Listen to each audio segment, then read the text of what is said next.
মহাপ্রভুর জন্মস্থান প্রাচীন মায়াপুর নবদ্বীপে অবস্থিত। এই যে দেখতে পাচ্ছ বড় নিম গাছটা, এই নিম গাছের তলায় ওই ছোট্ট কুটিরটাতেই নাকি মহাপ্রভু জন্মেছিলেন সচিমাতার কোলে। আজ আমার সেই জায়গাটা দর্শন করার সুযোগ এসেছে, তোমাদেরকেও দেখাচ্ছি। এই যে বড় নিম গাছটা,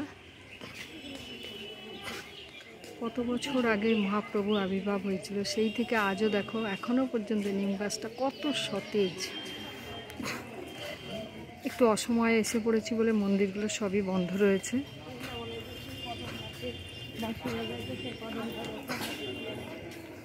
দেখেছো মন্দির এখন সব বন্ধ, ঠাকুর শয়নে রয়েছেন।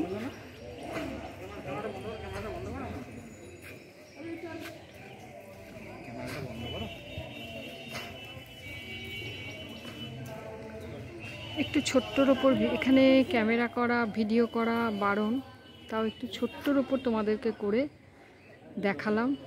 সুযোগ পেলে চলে এসো। রাখি বন্ধুরা, আবার একটু ঘোরায় ব্যস্ত হই।